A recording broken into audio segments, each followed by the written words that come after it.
Bien, bonjour à tous. Aujourd'hui c'est vendredi, alors je vais essayer de prêcher ou de partager avec vous un peu de la parole de Dieu. Et surtout que dans ces temps, tout le monde parle de la fin du monde, de ceci, et on essaie de contacter avec beaucoup de voyants et beaucoup de personnes qui puissent nous donner quelques appuis ou quelques annonces sur ce qui est en train d'arriver. Enfin, c'est un truc un peu apocalyptique que les gens ont un peu peur et ils se demandent si vraiment la fin des temps est arrivée.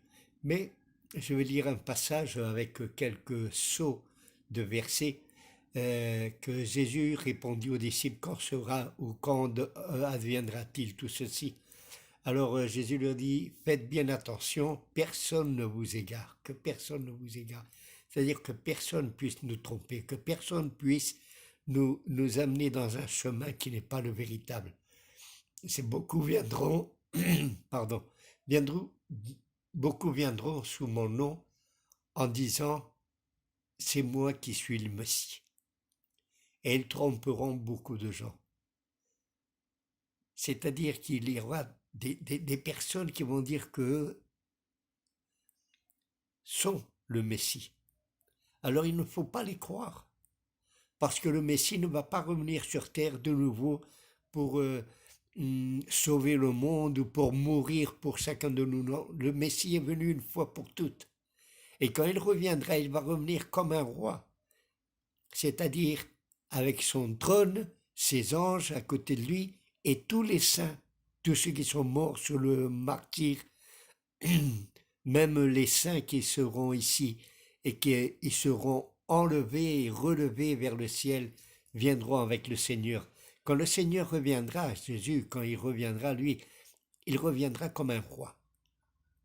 Il ne va pas revenir comme un serviteur ou comme un homme normal et courant. Non, parce que lui, c'est le roi des rois et le Seigneur des seigneurs. Mais beaucoup de gens vont se tromper et vont suivre cette sorte de Messie. Peut-être que vous riez un peu, mais il y a beaucoup de personnes qui disent qu'ils sont Jésus réincarné et qui sont le Messie que Dieu a envoyé sur la terre pour faire le monde. Et j'inclus aussi beaucoup de gens qui ont vu la Vierge et qui ont vu beaucoup de messages pour revenir à Dieu, pour essayer de revenir à Dieu. Mais la plupart d'eux, ce ne sont pas des vrais messages. Je regrette pour tous ceux qui croient dans tous ces messages qu'ils reçoivent, mais la plupart des messages qu'ils reçoivent ne sont pas vrais. C'est pour tromper. Jésus même dit pour essayer de tromper les élus. Euh, vous entendrez parler de guerre, des menaces de guerre.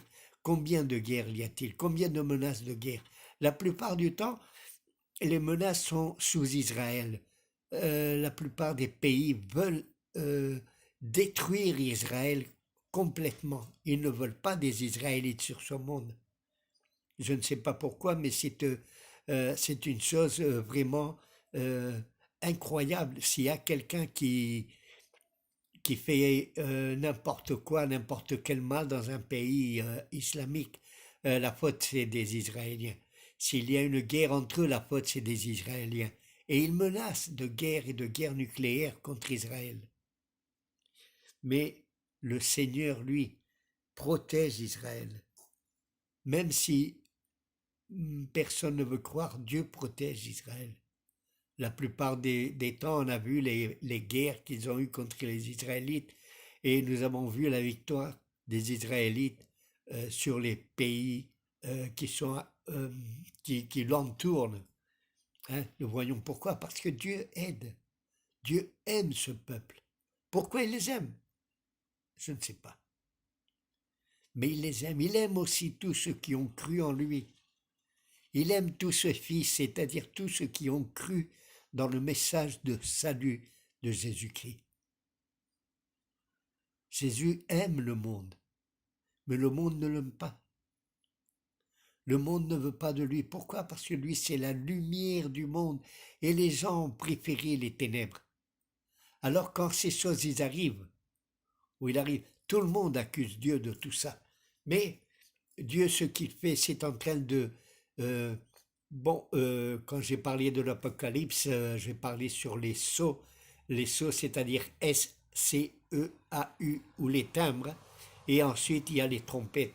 Dieu est en train d'annoncer tout ce qui va arriver si le monde ne cherche pas le salut en Jésus-Christ. Ça, ce sont des signes, c'est comme si on touchait la trompette et on est en train de dire attention. Je me rappelle dans le service militaire, au coup de trompette, on savait ce qui allait se passer ou ce qu'on devait faire. Et là, Dieu est en train d'annoncer tout ce qu'il est en train de faire. Combien de tremblements de terre? Combien d'inondations? Combien de volcans sont en éruption maintenant? Et le monde ne s'en repentit pas. Vous savez ce que fait le monde? Il accuse Dieu de tout ceci. Et ça, c'est des trompettes. Dieu est en train d'annoncer que le temps est proche et qu'il faut chercher le salut. Nous devons chercher Jésus-Christ, hein, euh, et l'accepter comme notre sauveur et comme celui qui a payé pour tous nos péchés. Il y aura aussi une nation se dressera contre une nation, c'est-à-dire entre eux-mêmes, ils vont se faire la guerre. Moi, j'habite en Espagne et je sais très bien ce qui arrive. Ici en Espagne, les mêmes Espagnols ne sont pas patriotes. Ils sont en guerre les uns contre les autres. Si nous allons en France et on dirait que ça n'arrive pas, nous avons les Corses, nous avons la Bretagne aussi. Hein, tous essayent d'avoir leur royaume et laisser tomber ceux qui les entourent. Mais il y a quelque chose de bon, c'est qu'ils sont patriotes. Les Français sont patriotes. En Espagne, ils ne sont pas patriotes. C'est dommage, mais c'est comme ça. Bon, mais il y a ça, il y a eu des guerres dans la nation, il y a des attentats dans la nation, il y a beaucoup de choses qui sont en train de se passer et qu'on ne comprend pas, mais tout ceci sont des coups de trompette de Dieu pour que le monde puisse chercher son salut en Jésus-Christ. Il y aura en divers endroits des famines. Combien de gens sont en train de mourir de faim? Et le monde ne fait rien du tout. On ne fait rien du tout. C'est dommage, mais il y a beaucoup de gens qui meurent de famine. Je sais qu'il y a des annonces précisément qui les passent quand on est en train de manger et on nous passe ces annonces sur l'Afrique, sur tous ces gens qui ont faim, tous ces gens qui ont besoin de recevoir des aliments. Mais la plupart du temps, nous autres même ne croyons pas dans toutes les organisations non gouvernementales. Pourquoi? Parce qu'on a vu que la plupart des gens se sont emboursés l'argent pour eux et pour leur propre bien. Et les gens continuent à mourir de faim. Des pestes, combien de pestes y a-t-il? Cette dernière, le Covid-19, la plupart des gens ne croient pas. La plupart des gens ne veulent même pas se vacciner. La plupart ont peur. Ils n'ont peut-être pas peur du Covid parce qu'ils ne croient pas, mais ils ont peur d'être malades et qu'on leur annonce qu'ils ont le Covid. Des pestes. Combien de gens ont la peste? Combien de gens sont malades de beaucoup d'infirmités qu'on ne peut sauver ni on peut soigner? Il y a le sida, le Covid-19, le sida et beaucoup d'autres que je ne veux pas nombrer, mais il y a beaucoup d'autres maladies incroyables qui sont en train de menacer le monde.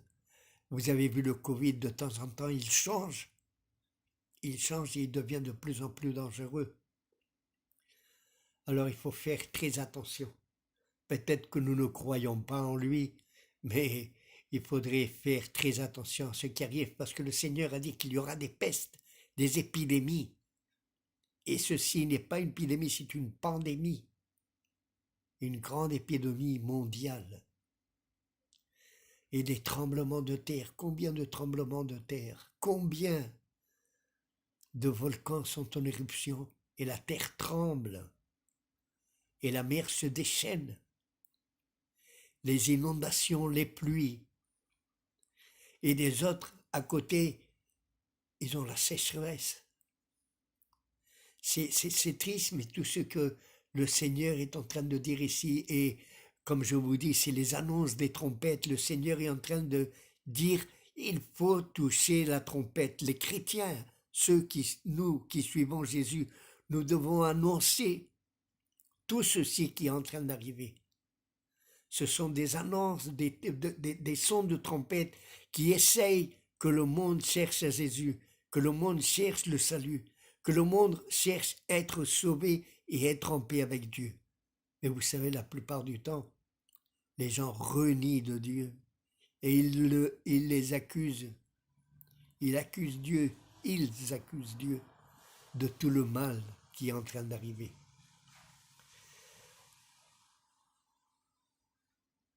Vous serez détestés de toutes les nations à cause de mon nom. Beaucoup de chrétiens vont être détestés. Beaucoup de chrétiens vont être persécutés. Beaucoup de chrétiens vont être mis à la mort parce qu'ils vont annoncer que tout ceci vient de la part de Dieu et non de la part de l'homme, ni de la part de la nature. Car Dieu, dans ces derniers temps, veut que le monde soit sauvé. Il est en train d'annoncer tout ceci pour que les gens puissent se retourner vers lui. Beaucoup de prétendus prophètes surgiront et ils tromperont beaucoup de gens.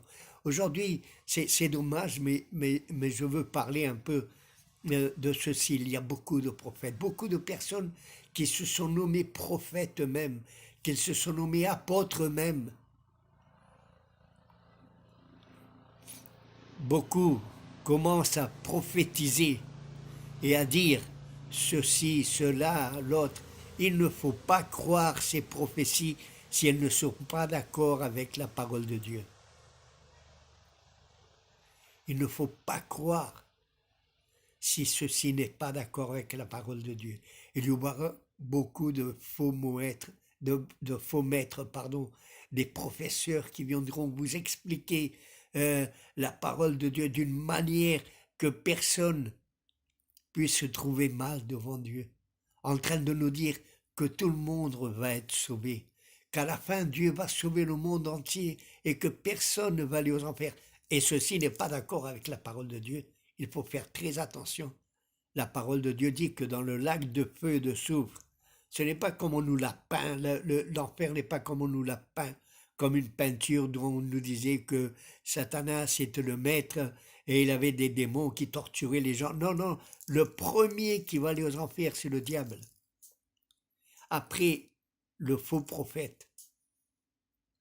Après, le faux dragon, celui qui essaye de tromper le monde et demande aux gens, c'est-à-dire l'antichrist qui va demander aux gens d'adorer à ce faux prophète et à la bête qui est Satanas. Il y a beaucoup de cultes et beaucoup de personnes qui adorent Satanas, qui adorent le diable, parce qu'il paraît que le diable va leur, va leur, va leur donner tout ce qu'ils veulent, c'est-à-dire beaucoup d'argent, de richesse. Ils vont être fameux et ils vendent leur âme. C'est dommage, mais il y a beaucoup de choses comme ça. Il y a beaucoup aussi, ils ont pris beaucoup de messes diaboliques. Il faut faire très attention parce que ceci, c'est les annonces des derniers temps. À cause de la progression du mal, l'amour du plus grand nombre se refroidira. Aujourd'hui, beaucoup de chrétiens, je dis beaucoup de chrétiens, va se refroidir. Leur amour va se refroidir. Pourquoi? Parce qu'ils sont en train de voir tout ce qui arrive. Ils vont suivre les faux prophètes, ils vont suivre les faux maîtres, ils vont suivre les faux messies. Pourquoi? Parce qu'ils veulent des miracles, ils veulent des signes. Mais le Seigneur a dit qu'il n'y aura pas des signes pour les attirer à lui. Lui, il se dresse sur la croix et c'est nous qui devons dresser Jésus-Christ en haut en train de dire c'est lui le salut de ce monde. Ne suivez plus personne. Combien de gens dans les temps de Jésus l'ont suivi? Ils étaient avec lui et il leur faisait des miracles. Et à la fin, ils se sont tous levés contre lui en proclamant « Crucifie-le ». À la fin, il y avait 120 personnes, c'est tout. Combien de gens ont reçu le pain, ont reçu les poissons que Jésus a bénis? Combien? Ils étaient plus de 5000, plus de 4000.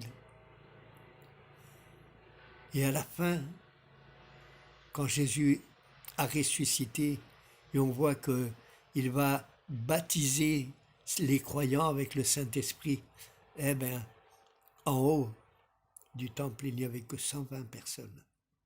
Il n'y avait pas beaucoup de gens. Mais enfin, le Seigneur est en train de nous avertir de ce qui est en train de se passer.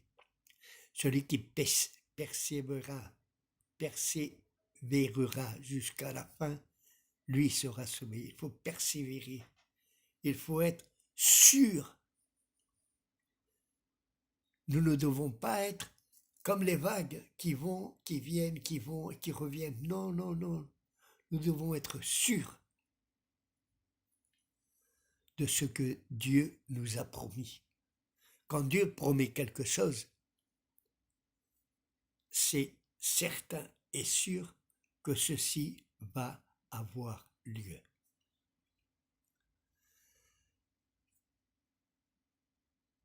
Il nous dit de proclamer la bonne nouvelle dans toutes les nations. Il dit c'est pourquoi aussi dans la fin du temps vous verrez l'abominable dévastation dont a parlé le prophète Daniel, établi dans le lieu saint, que celui qui lit fasse attention. Là, nous devons faire très attention. Dans le lieu saint, c'est le temple que Salomon avait bâti. Qu'est-ce qui est arrivé?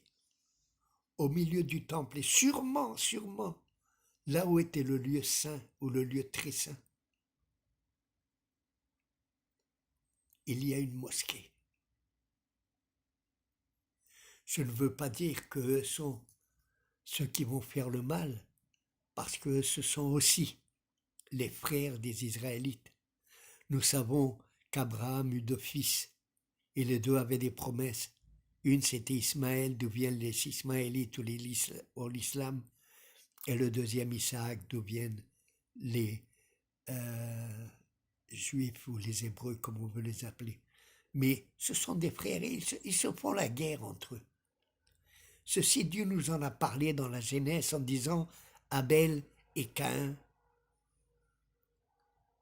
Caïn était en guerre contre Abel. Il n'aimait pas Abel. Et c'est ce qui est en train de se passer. Personne n'aime les Juifs. On les accuse de tout. Moi, quand je regarde les journaux à la télévision, journal parlé et télévisé, eh bien, je vois par exemple que quand il y a eu un attentat dans les pays islamiques, on voit qu'ils ne sortent que des enfants. Et on les porte en haut et on crie. Mais qu'est-ce qu'on crie? Vous croyez qu'ils pleurent pour l'enfant? Non, ils crient en disant il faut abattre Israël. On ne pleure pas les enfants, on ne pleure personne. Quand il y a des attentats qu'on accuse les Juifs, eux savent d'où viennent les bombes. Vous savez d'où ils viennent? Des hôpitaux et des écoles où il y a des enfants. De là, ces terroristes envoient leurs bombes. Et quand Israël attaque ces terroristes dans l'endroit où ils se trouvent, c'est dommage. Et c'est vrai, il y a beaucoup d'enfants qui meurent à cause d'utiliser les enfants pour leur guerre personnelle. Là, on nous dit de ne pas retourner en arrière pour prendre notre manteau. Et ça continue ici dans le verset 23. Si quelqu'un vous dit alors le Messie est ici ou il est là, ne les croyez pas. Car des prétendus Messies et des prétendus prophètes surgiront. Ils feront des grands prodiges et des signes miraculeux au point de tromper, si c'était possible, même ceux qui ont été choisis. Vous savez, aujourd'hui, il y a beaucoup de prophètes. On met la main sur quelqu'un et cette personne tombe. Et il paraît que quand on prie pour eux, ben, ils ont le démon dans leur vie, où ils sont, euh, il y a des forces démoniaques dans leur vie. Et, et ce n'est pas possible parce que là où il y a de la lumière, il n'y a pas de sombre. Là où Jésus habite, c'est impossible que le diable y habite. Mais de quelle manière ils sont en train de tromper le monde? Il faut faire très attention. S'il y a une fin dans ce qu'ils sont en train de faire, ou si ça n'arrive à rien et à nulle part, parce qu'on a toujours le même mal, et on est toujours en train de tomber pour rien du tout, et on est en train de nous dire toujours qu'on est possédé. C'est triste, mais c'est vrai, moi je l'ai vu dans une sœur qui ne m'aimait pas beaucoup. Elle pensait que je venais enlever son pasteur, mais non, le pasteur est parti parce qu'il a voulu partir. Je ne sais pas pourquoi, je ne veux pas parler de quoi, mais cette sœur est venue et m'a parlé comme si je savais qui elle était. J'ai dit, ouais, elle t'appelle Viviane. Elle m'a dit, non, non, non, je ne dis pas ça. Je dis ce qu'il y a en moi. Je dis, je ne sais pas ce qu'il y a en toi. Elle me dit, tu sais pas que je suis possédé par une reine des enfers? J'ai dit, elle dit, l'enfer n'existe pas encore. Il y a un lieu où on ira les gens qui ont cru en Jésus, et un autre d'où on verra les gens qui n'ont pas cru, parce qu'on a vu dans Lazare et le pauvre, le mendiant.